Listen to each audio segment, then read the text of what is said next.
Hi guys, this is Alex. Welcome to my channel. Today I'm going to talk to you about picky eaters and 7 things that you should know that might make or break a child's progress in eating new foods. My name is Alex C. I'm a pediatric occupational therapist and I've been working with kids and families over the last 5 years. Just a disclaimer that any information on diseases, injuries, and treatments are not a substitute for medical advice, and you should definitely go see a doctor, an occupational therapist, or another qualified medical professional if you need medical advice. Every child begins eating through a series of developmental stages, and specifically in the development of their oral motor skills. During the first couple years of a kid's life, a lot is growing, a lot is changing and going on in your child. They must progress from bottle and breastfeeding to spoon feeding to chewing hard, solid foods that might not break down so easily. Sometimes a developmental delay in these eating stages can interfere with your child's ability to progress and eat a variety of different foods. In today's video, I'm going to talk about children who do not have a developmental delay and have met these oral motor milestones already, but for some reason are still having a hard time achieving a balanced diet. If you have an infant or toddler who is not chewing or swallowing at an age-appropriate level, it's definitely necessary to seek out the advice of your pediatrician to rule out any oral motor delays and to make sure that your child is able to eat, drink, and swallow safely.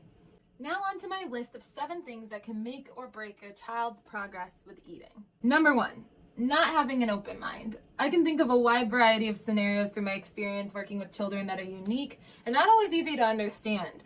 In a lot of these situations, we're dealing with a child who is sensitive, withdrawn, or avoidant, maybe distracted, and they might not process information from their environment in the same way that you would expect. Sometimes certain tastes and textures are overwhelming. In other circumstances, some tastes and textures might be underwhelming and uninteresting. Every child's neurological system is unique, and it's very important to have a delicate and positive relationship and approach to food when your kid's first starting to eat a lot of different foods.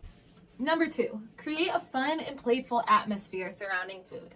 I always encourage parents and therapists and other caregivers to make food and mealtime a fun exploration full of low pressure and curiosity. Children tend to pick up model behaviors of the adults around them and can tell when you're anxious or disappointed.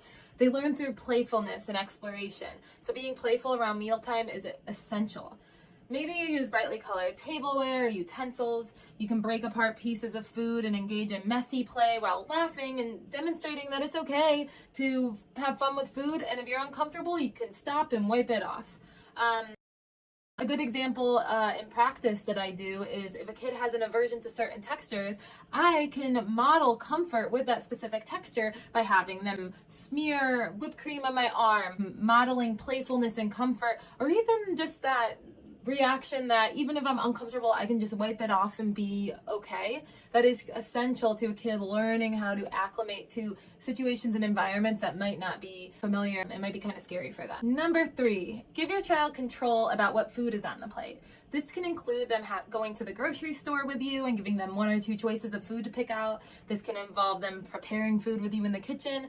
If they have a negative reaction to food, giving them control can also look like having them toss the food aside, maybe wrap it in a napkin, throw it away, remove it off their plate. Giving them a sense of control over their environment is going to decrease their anxiety and help them understand that they are not stuck in uncomfortable situations and they can explore new food items without dire consequences. Number 4, exposure, exposure, exposure.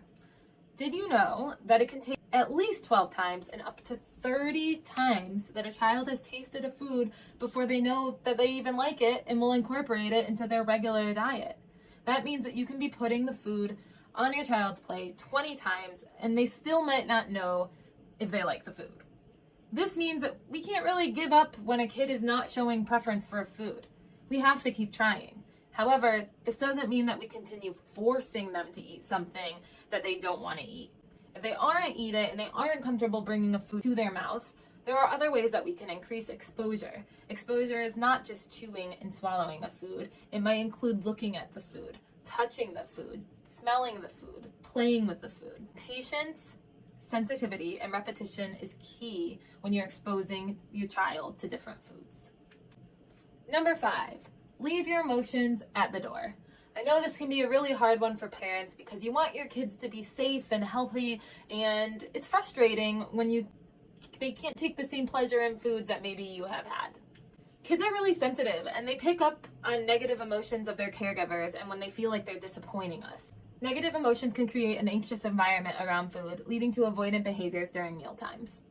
Sadly, I think many of us experienced as children being forced to sit at the dinner table until we ate some of the broccoli or the other weird vegetable that we didn't like. Many of our parents thought that consistency enforcement was important, and consistency and enforcement is important in certain scenarios.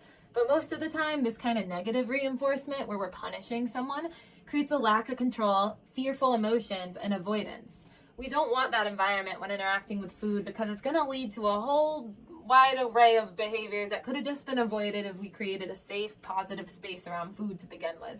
So the message is to be open, curious, playful, and as emotionally neutral or positive as possible. Number 6, routines and multisensory play. New food and unpreferred foods bring with them a sensory experience that might not be comfortable or familiar for your kids. Creating predictability around food will increase comfort. So eating at similar times, having days where you go grocery shopping, cooking with the family, eating out on certain days of the week, these are all ways that we can create consistency and comfort around meal times.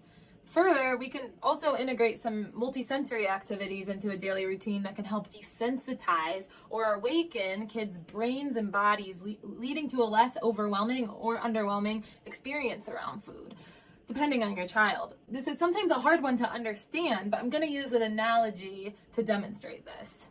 If you've ever been in a cold pool, when you jump in or someone pushes you in, it's extremely uncomfortable at first, and you kind of need to acclimate to the temperature by wading in, only dipping your toes in or just giving yourself more time to adjust to the temperature.